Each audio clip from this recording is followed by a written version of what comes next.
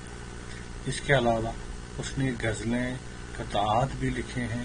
فردوسی کی زبان سادہ اور سہل ہے، شعر میں علمی اصطلاحات سے گریز، عربی مشکل جملوں سے پرہیز، بلکہ عربی الفاظ کا کم اور دھری زبان کے پرانے الفاظ کا خوب استعمال کیا ہے۔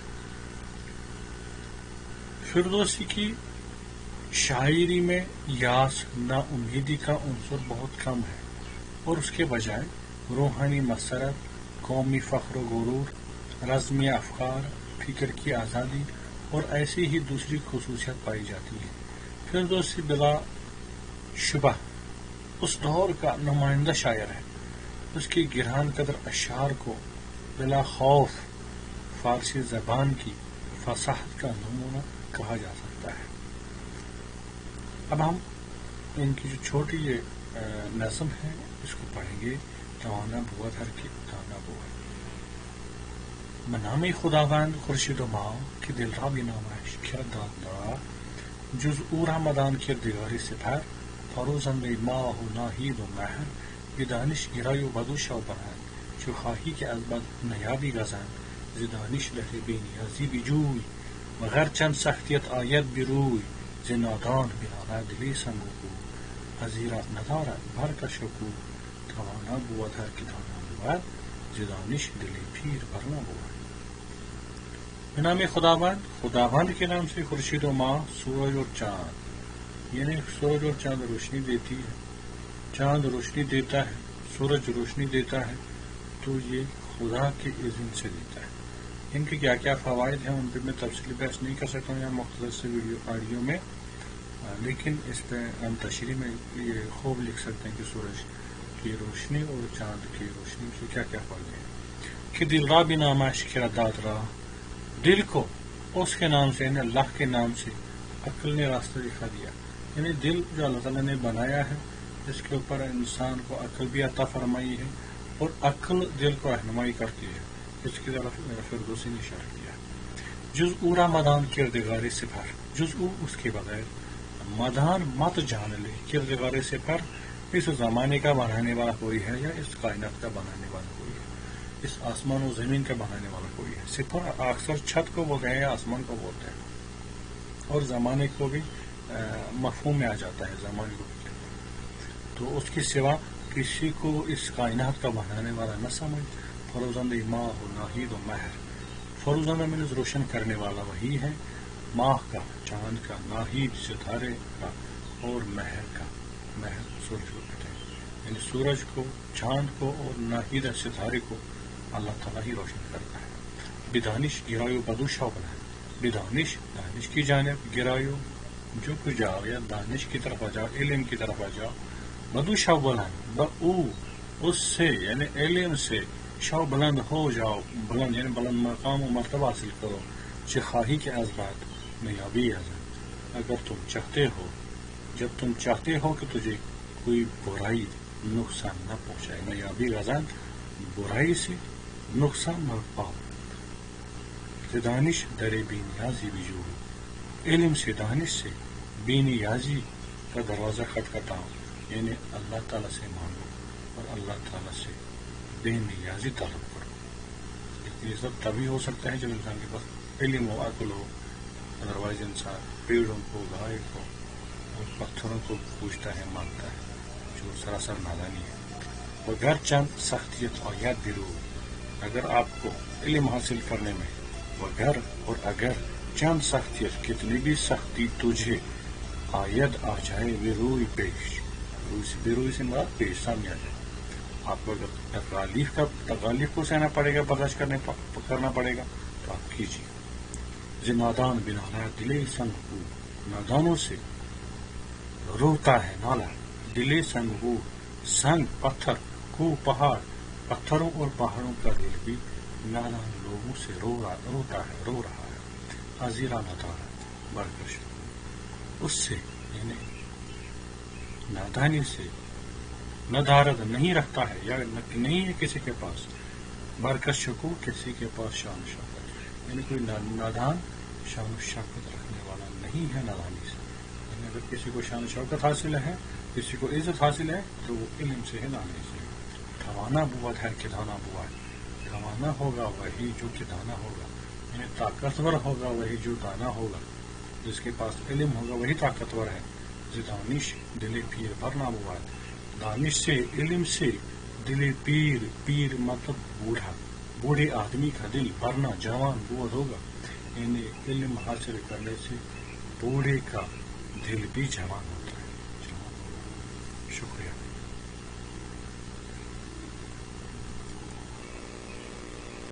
اب ہم سعدی شیرازی کی نظم کو پڑھیں گے جس کا نام ہے جوان نافرمان و مادر. تو اس چھوٹی سی نظم کو پڑھنے سے پہلے ہم سعدی کے حالات زندگی کے بارے میں چند باتیں کریں گے. سعدی کا نام مشرق و مغرب میں ہر ذی شعور انسان کے ذہن میں ہے، اور جب اخلاق اور دانائی کی باتوں کا کہیں تذکرہ ہوتا ہے تو از خود سعدی کی یاد تازہ ہوتی ہے.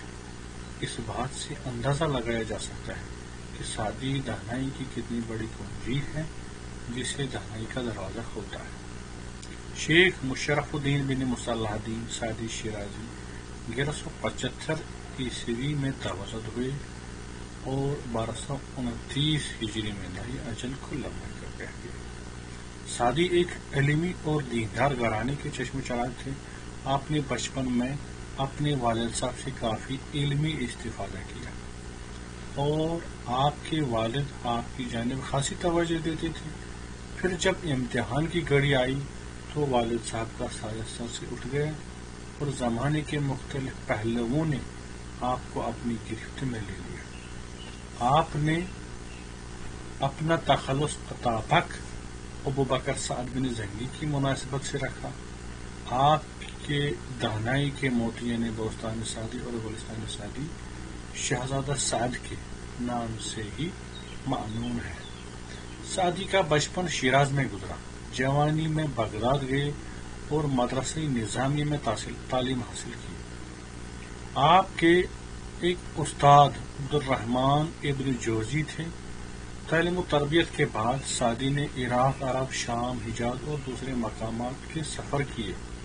7ویں صدی ہجری کے وسط میں لگ بھگ آپ شیراز لوٹ آئے اور باقی عمر وہیں بسر کی. شیراز میں آپ کے مزار کے گرد وسیع مقام کو اب سعدیہ کہا جاتا ہے.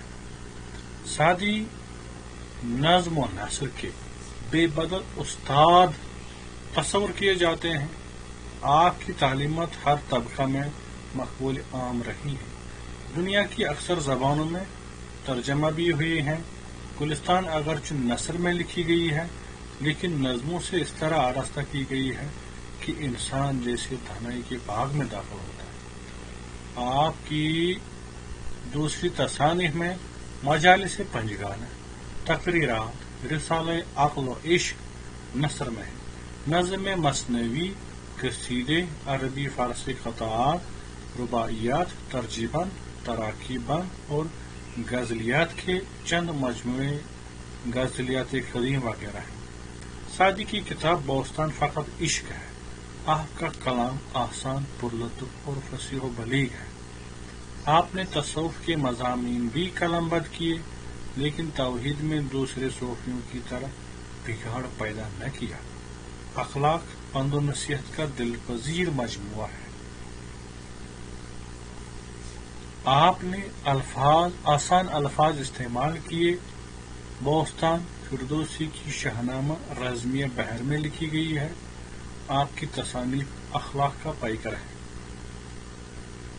جوانی نافرمان و مادر، یہ ایک چھوٹی سی نظم ہے سعدی شیرازی کی، تو اس کو ہم پڑھیں گے. جوانی سر از رای مادر بتافت، دلی دردمندش به آذر بتافت. چو بیچاره شد پیشش آب و مهل، که ای سست مهل فراموش عهد. نه گریان و درمانده بودی و خورد، که شبها ز دست تو خوابم نبرد. نه در مهد نیروی حالت نبود، مگس راندن از خود مجالت نبود. تو آنی که از یک مگس رنجه ای، که امروز سالار و سرپنجه‌ای. جوانی ایک جوان سر از رای مادر بداد. ماں کی مرضی سے سر بداد، منہ موڑا، سر ادھر کیا. یعنی ایک جوان نے اپنی ماں کی بات کو ٹالا، اس کی بات کو نہیں مانا، دلی درد مند ہے، اس کی درد مند دل کو بھی آزار بداد، آگ لگا دی، تکلیف پہنچائی، اس کی درد مند دل کو ٹھیس پہنچائی. جو بیچارے شو کہ وہ بیچارہ ہوئی، جب وہ لاچار ہوئی، پیشش آورد مہد، تو اس نے اپنے بیٹے کے ساتھ پنگھوڑا لایا کہ اے سست مہر، کہ اے میرے بیٹے جس کے دل میں کمزور محبت ہے، بے مروتی ہے، فراموش عہد کو بھولنے والا ہے. کہ میرے بیٹے تم اپنے زمانے کو بھولنے والے ہو، تمہارے دل میں ہمدردی نہیں ہے، محبت، ماں کی محبت، ماں کی ممتا تمہارے دل میں نہیں ہے، تم وہ چیز نہیں سمجھ سکتے جو ماں کی قدر و منزلت ہونی چاہیے. نہ گریان و درماندے بودی یا خور، کیا تم ایسا نہیں تھے کہ جو رویا کرتے تھے، گریان کرتے تھے، رویا کرتے تھے، درماندے، اور جو درماندے پڑے ہوئے تھے، نہ ادھر کا نہ ادھر کا. بچے جس طرح سے بچہ ہوتا ہے، نہ وہ اڑ سکتا ہے خود، نہ بیٹھ سکتا ہے خود، نہ ادھر جا سکتا ہے نہ ادھر جا سکتا، تو یہ اس کو بولتے ہیں درماندگی حالت. کیا تم اس حالت میں نہیں تھے جب چھوٹا بچہ ہوتا تو اسی حالت میں ہوتی. بخور، اور کیا تم چھوٹے نہیں ہوتے تھے، ہوئے تھے؟ کیا تم چھوٹے نہیں تھے؟ تم کو لگتا ہے کہ تم ایسے ہی بڑے ہو کہ شبہ زدہ سے تو خوابان، کہ راتوں کو شبہ زدہ سے تو تمہاری وجہ سے، تمہارے ہاتھ سے، خوابان نہ بہت، مجھے نیند نہیں آتی تھی. یعنی راتوں کو تم مجھے سونے کی مہلت میسر نہیں رکھتے تھے.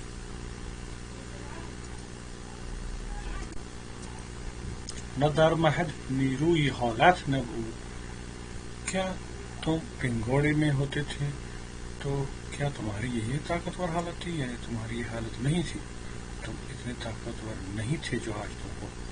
مگسراندن از خود مجالت نہ بود، مگسراندن یعنی مکھی کو بھگانا، مکھی کو ادھر ادھر کرنا، اتنی بھی تجھ میں مجال نہیں تھی، اتنی بھی تجھ میں طاقت نہیں تھی. تو آنی تم وہی ہو کہ از ایک مگس رنجائی، جو ایک مکھی سے تکلیف جس کو ایک مکھی سے تکلیف پہنچتی تھی، تو وہی ہو جس سے ایک مکھی پریشان کرتی تھی.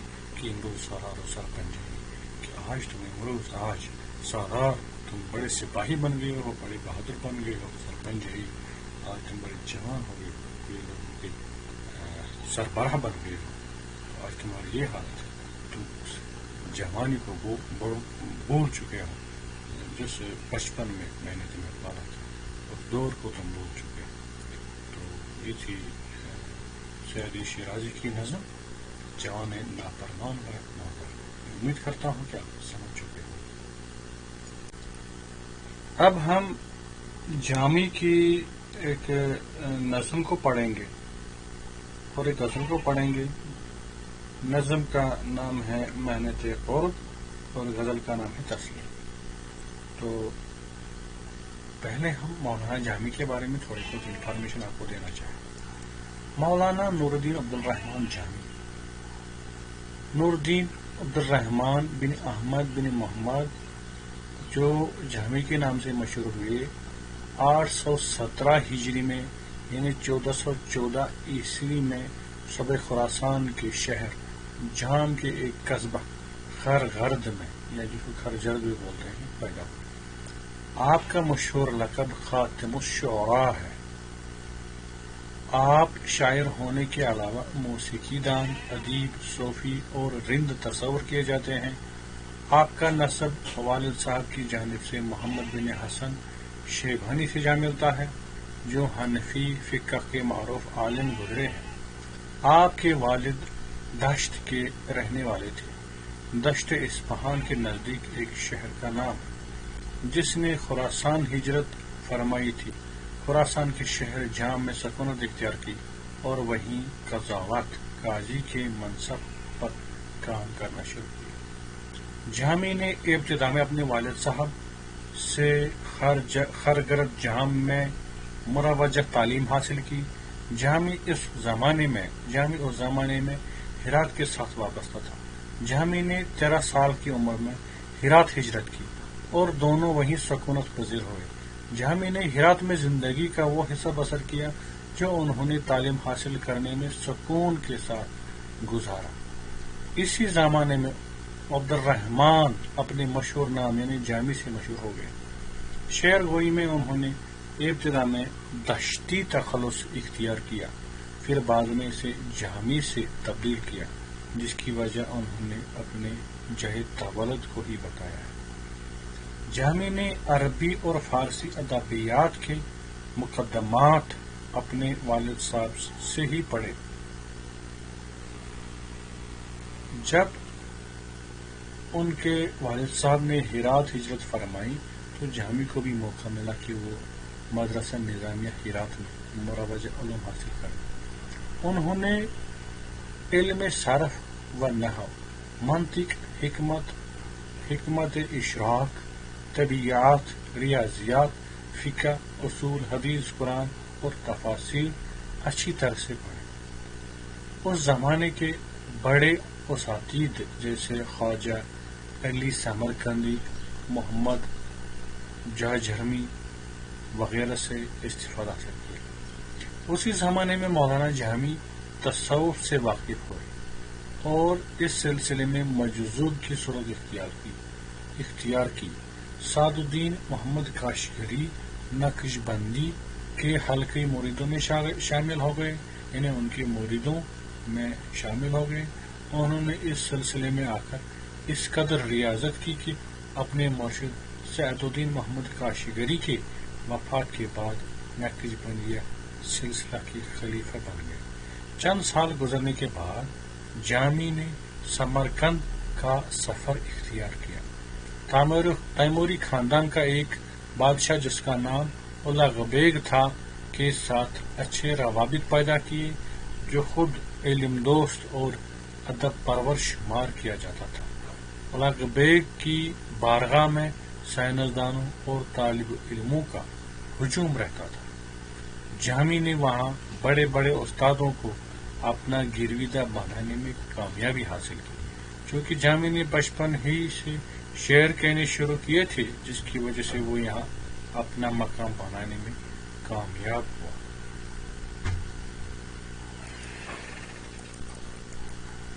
جامی کی زندگی نہایت سادہ تھی۔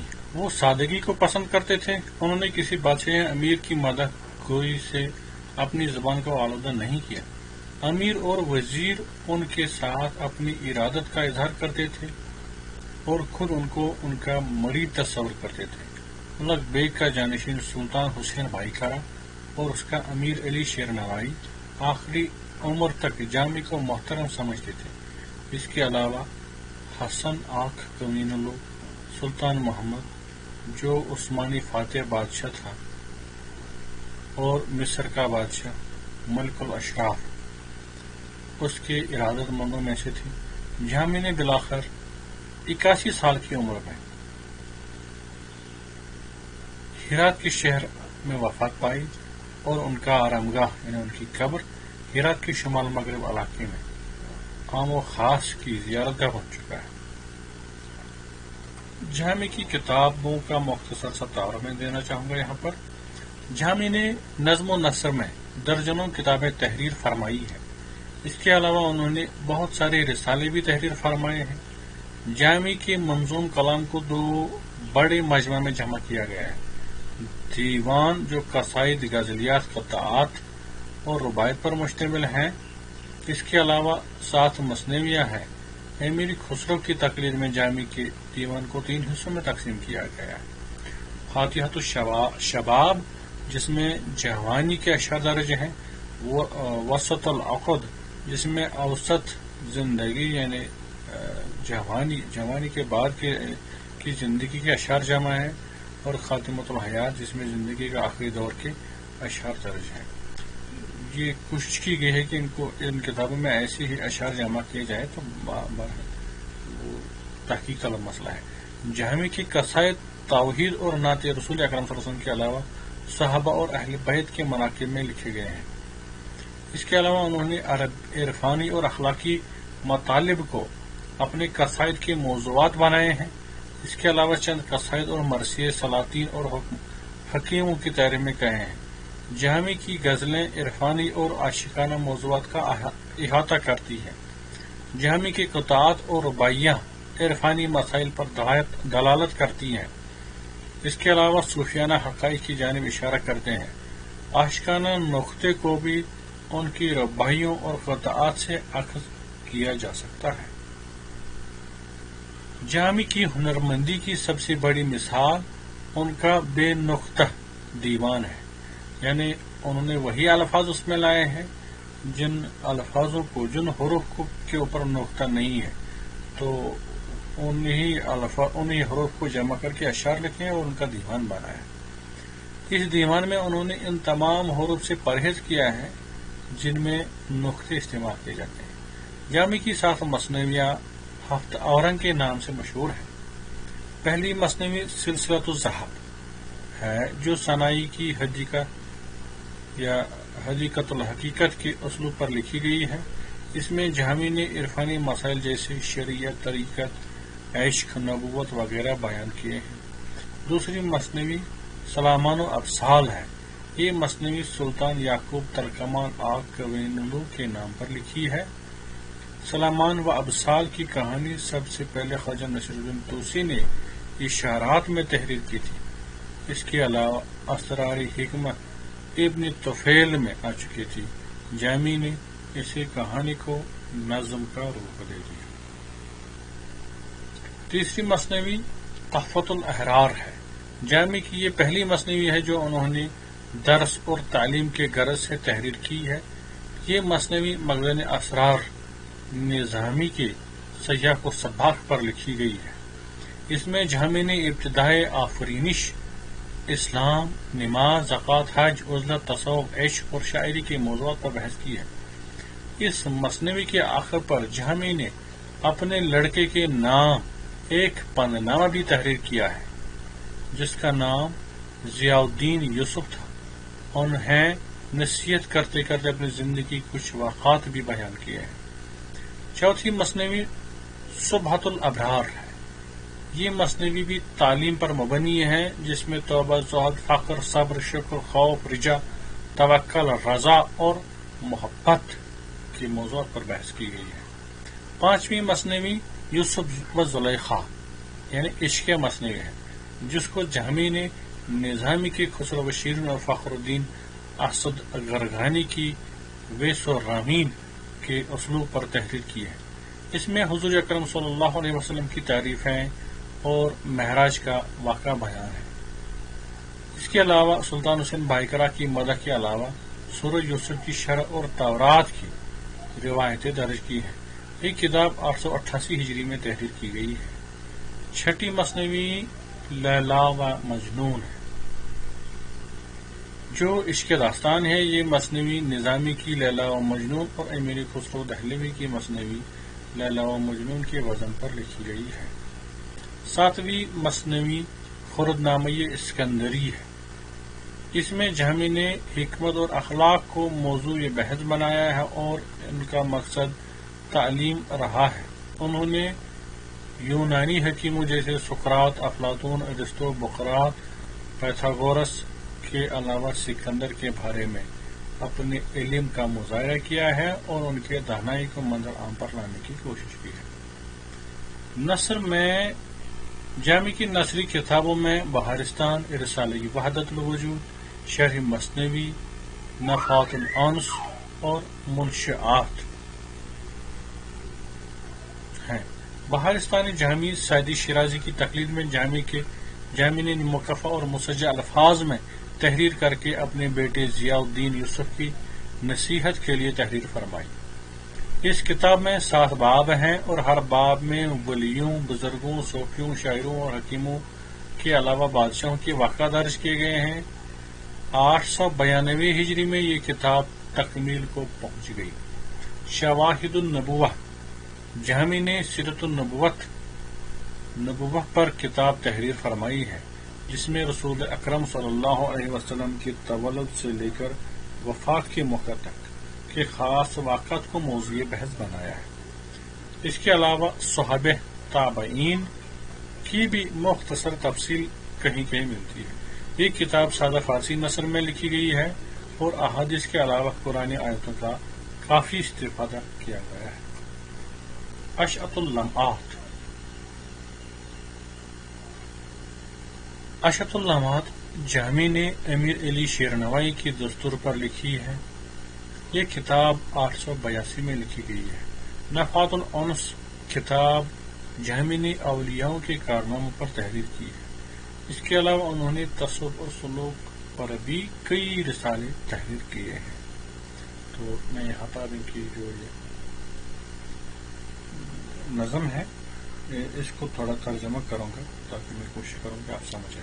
پہلے میں پڑھنا چاہوں گا۔ والی مصر ولایت ذوالنون ان باسرار حقیقت مشہون گفت در کعبہ مجاور بودم در حرم حاضر و ناظر بودم ناغا آشفته جوانی دیدم نه جوان سوخته جانی دیدم لاغر و زرد شده همچو هلال کردم از وی ز سر مهر سوال کی مگر عاشقی ای شیفته من کی بدین گونه شدی لاغر و زرد گفت آری پسرم شور کسی است کس چو من عاشق که رنجور بسی است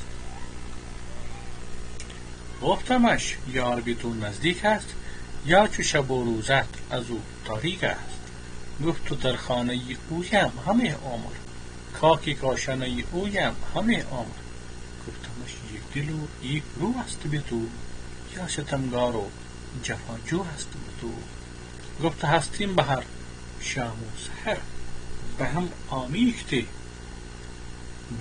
آمیخته چون شیر و شکر گفتمش یار تو ای فرزانه با تو همواره بود همخانه لاغر و زرد شده بهری چیی سر به سر درد شده بهری چیی گفت را که عجب بی خبری به که زین گونه سخن درگذری مهنت کار زیبا افزون است جگر از حیبت قربان خون است جگر از حیبت قربان خون است هست در قرب همه بیم زوال نیست در بحق جز امید وصال۔ یہ میں نے اس نظم کو پڑھا، آپ میں مختصر ترجمہ کے لیے کرنا چاہوں گا۔ والی مصر والی مصر یعنی مصر کا حکمران، ولایت اس زمین کو بولتے ہیں جہاں کا وہ ہو، ذوالنون یعنی ذوالنون مصری، یعنی ذوالنون مصری جو مصر کی سرزمین کا والی یعنی حکمران ہے، حکمران اس زمانے میں تھا۔ ان یعنی وہ یعنی ذوالنون مصری یہ اسرار حقیقت کے اسرار سے رازوں سے مشہور بھرا ہوا ہے، یعنی وہ حقیقت جانتا ہے، یعنی وہ روحانیت سے باخبر ہے۔ گفت در کعبے مجاور بودا، اس نے کہا یعنی ذوالنون مصری نے کہا میں کعبے میں مجاور تھا، یعنی کعبے میں بحثیت نگران رہا تھا۔ در حرم حاضر و ناظر بودا، میں حرم میں حاضر و ناظر تھا، یعنی میں حرم میں حاضر و ناظر تھا۔ ناغا آشفت جوانی دیدم، اچانک میں نے ایک جوان دیکھا جو آشفتہ حال تھا، جو پراکندہ حال تھا، جس کی طبیعت ایسا لگ رہا تھا کہ ٹھیک نہیں ہے۔ نہ جوان سوکھتے جانی دیدم، اصل جوان نہیں تھا بلکہ ایک جلی ہوئی جان تھی، بلکہ ایک ایسا انسان تھا جو ختم ہو چکا تھا۔ لاغر و زرد شدے ہمچو ہلال، جو لاغر ہوا تھا، کمزور ہوا تھا، زرد پڑا تھا، ہمچو ہلال کی طرح چودھویں چاند کی طرح زرد پڑ چکا تھا۔ کردم عزیز جسر مہر سوال، جسر مہر یعنی محبت کے واسطے ہمدردی کو مد نظر رکھ کر کردم عزوی سوال، میں نے اسے سوال کیا، میں نے اسے پوچھا کہ مگر عاشقی شیخ تھے میں، کیا تم عاشق ہو؟ ایک ایسا لگ رہا دیوانہ آدمی ہے، کیا کہیں تم عاشق تو نہیں ہو؟ کہ بدین گونے شدی لاغروز ہے، کہ جو آپ کی حالت ہے اس حالت سے لگتا ہے کہ تم لاغر اور ضرورت پڑ چکے ہو، شاید اس وجہ سے کہ تم عاشق ہو. گفت آری بسرم شوری کسی است. گفت اس نے کہا آری جی ہاں، بسرم میرے دل میں میرے دماغ میں شوری کسی است کسی کا عشق ہے. کس من عاشق رنجور بسی است. میں اس شخص کے محبت میں ہوں کسش چمن عاشق رنجور بسی است، جس کو میری طرح بہت سارے عاشق ہیں، جس کے بہت سارے میری طرح دیوانے ہیں جو تکلیف برداشت کرتے ہیں. گفتہ مش یار بھی تو نزدیک است. گفتہ میں نے کہا، گفتہ مش میں نے اسے کہا، یار بھی تو تمہارا یار تم سے نزدیک است، نزدیک ہے، یعنی کیا تمہارا دوست تمہارا محبوب تمہارے ساتھ رابطے میں ہے، تمہارے نزدیک ہے، یا جو شب و روزت ازو تاریک است، یا دن و رات کی طرح آپس میں تاریکی میں کہیں ہو، یعنی دور ہو. کیا آپ کے روابط اچھے ہیں یا وہ کہیں دور ہے اور آپ کہیں دور ہیں. گفت در خانہ اویم ہمیں عمر. اس نے کہا میں اس کے گھر میں ساری عمر پڑا ہوا ہوں، ساری عمر اسی کے گھر میں ہوں. خاکی کوشانہ یہ اویم ہمیں عمر، ساری عمر میں اس کے کاشانہ اس کے گھر یا اس کے محل کے خاک بن چکا ہوں، دھول بن چکا ہوں، یعنی اس کے خاک گھر پر ہی ہوں. گفتہ مش میں نے اسے کہا ایک دل و ایک روح است بے تو. کیا وہ تمہارے ساتھ ایک روح اور ایک دل ہے، یعنی کیا تمہارے آپس میں اچھی بنتی ہے، کیا تمہارے تعلقات اچھے ہیں. یا ستمگار و جفاجو است بے تو، یا کہیں ایسا مت ہے کہ تو تم پہ ستم کرتا ہے، ستمگار ہے. جفاجو تمہارے لیے جفا کرنے والا ہے، ظلم کرنے والا ہے، تمہارے ساتھ جفا کرتا ہے، ظلم کرتا ہے. گفت ہستیم بہر شام و سحر.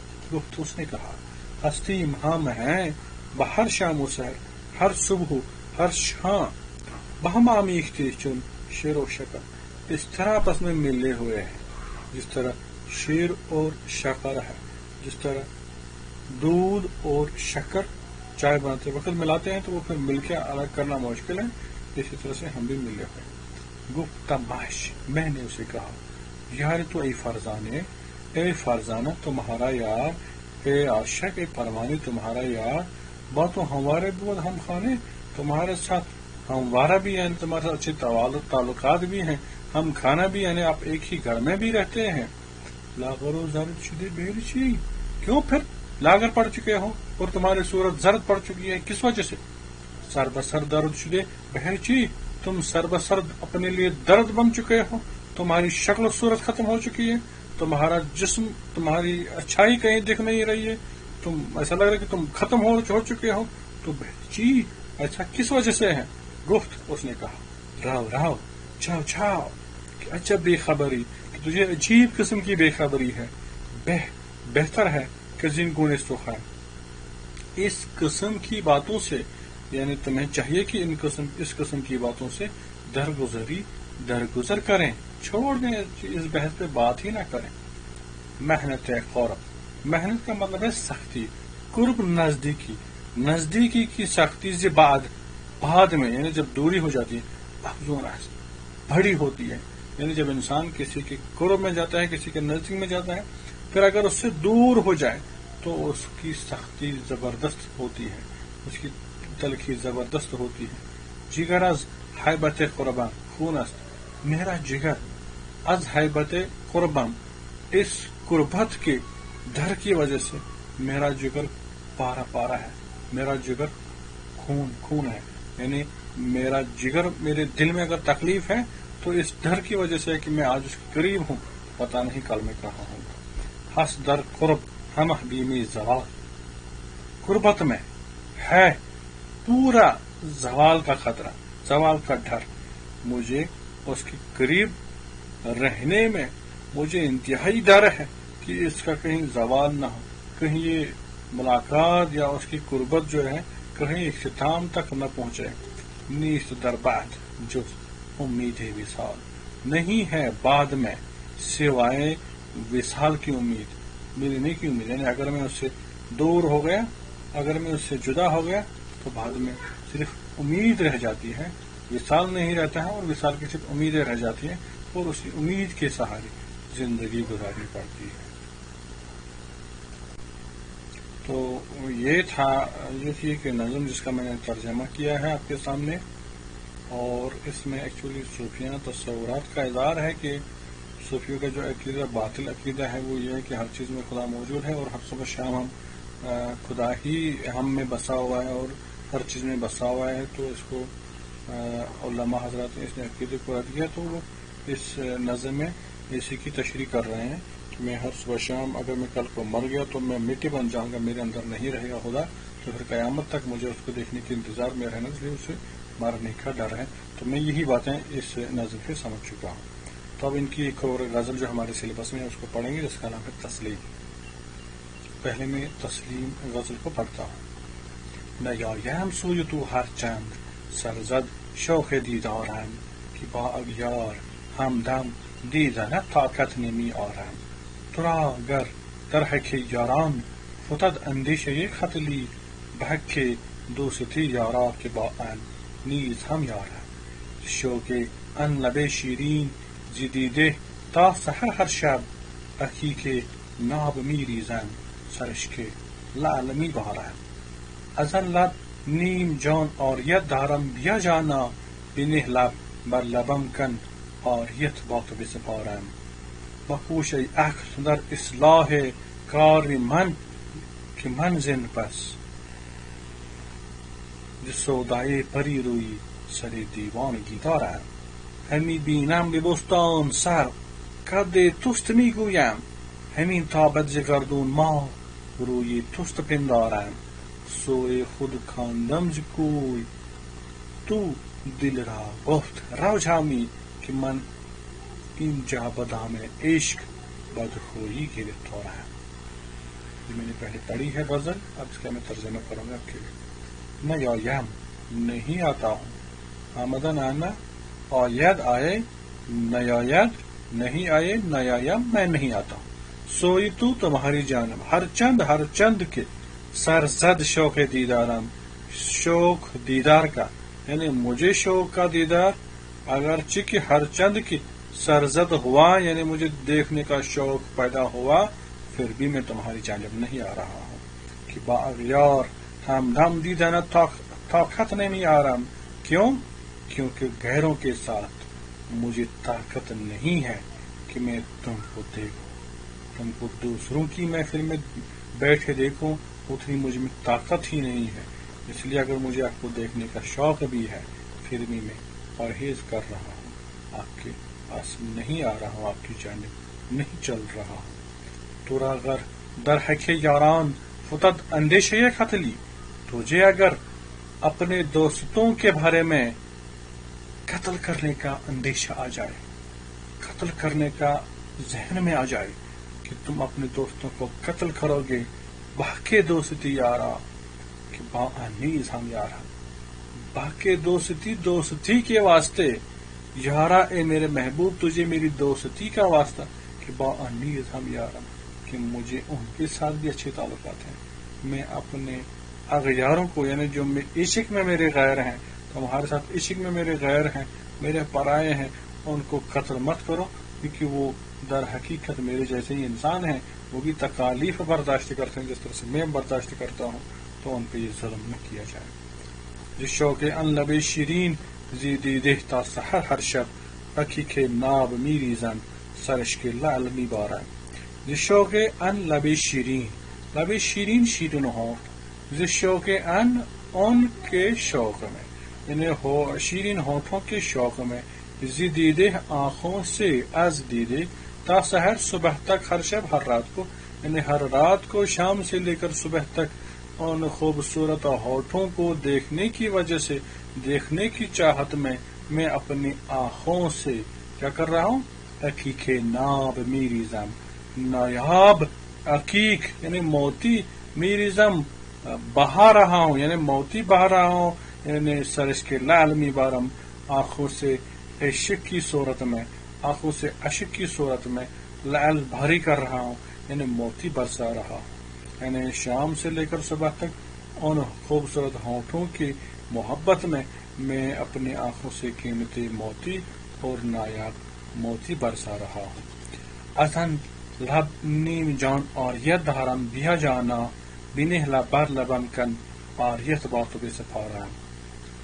ازن لب نیم جان آریت دارم ان ہونٹوں کی وجہ سے از ان لب ان خوبصورت شیرین ہونٹوں کی وجہ سے نیم جان میری ادھوری جان آدھی جان آریت دھرم یہ میرے پاس ادھار ہے آریت ہے یہ میرے پاس ابھی بچی ہے. بیا جانا اے میرے محبوب آیا بنے لب بھر لبم میرے لبوں پہ لب رکھ کے ان آریت باس تو بسپارم میں وہ باقی ادھوری جان بھی آ کے حوالے کر دو.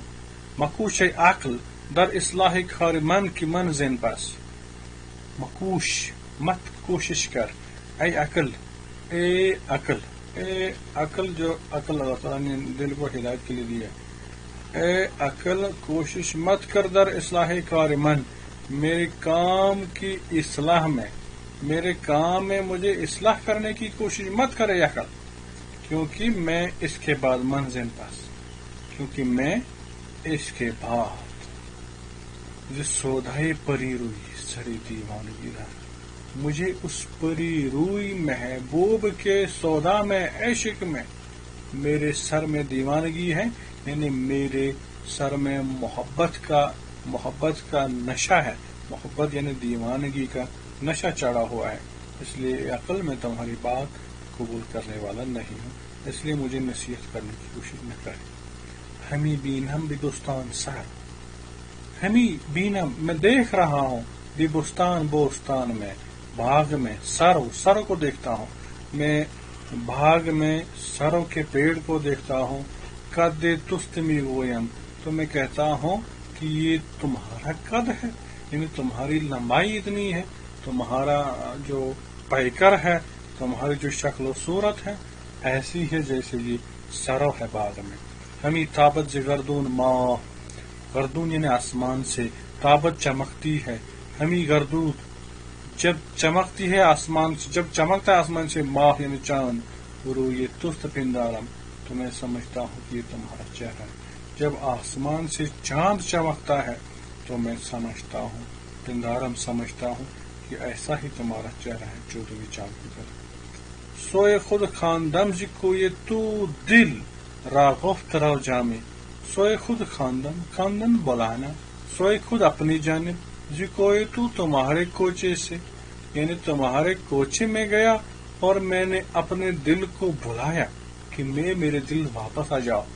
دل را گفت رو جامی تو میرے دل نے کہا جاؤ جامی تم یہاں کیوں آئے ہو کہ من انجا بدا میں عشق بدخوئی گرفتارا کہ میں یہاں پر بدخو عشق کہ من انجا بدا میں عشق بدخوئے گرفتارم میں یہاں بدخوئی انسان کے عشق کے پھندے میں گرفتار ہوں یعنی مجھے عشق نے اس شخص کے عشق نے جس کی خصلت اچھی نہیں ہے جو میرے ساتھ اچھا برتاؤ نہیں کرتا ہوں میں اسی کے پھندے میں پھنسا ہوں.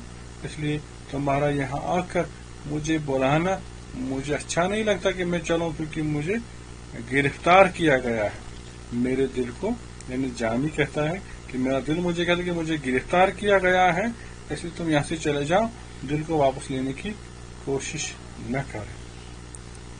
الحمدللہ فی الحال ہم نے یہ 3 یونٹس اس آڈیو میں پڑھے ہیں. میں امید کرتا ہوں کہ جب آپ اس آڈیو کو سنیں گے تو سننے کے دوران آپ کتاب کو سامنے رکھیں اور جو شعر کتاب میں ہیں ان پہ توجہ کریں تاکہ آپ کو آسان طریقے سے اچھے طریقے سے یہ سارے شعر کا ترجمہ سمجھ میں آ جائے. اور اگر کہیں سمجھنے میں پریشانی ہوئی یا کہیں کوئی لفظ کی سمجھ نہیں آئی تو آپ مجھے فون بھی کر سکتے ہیں. میرا فون نمبر ہے 9419490321 تو اس پر ہم مزید بعد میں تبصرہ کر سکتے ہیں جہاں آپ سمجھ نہیں پائے ہوں. تو آپ کا بہت بہت شکریہ آپ نے میرا یہ آڈیو لیکچر سنا. Thank you very much.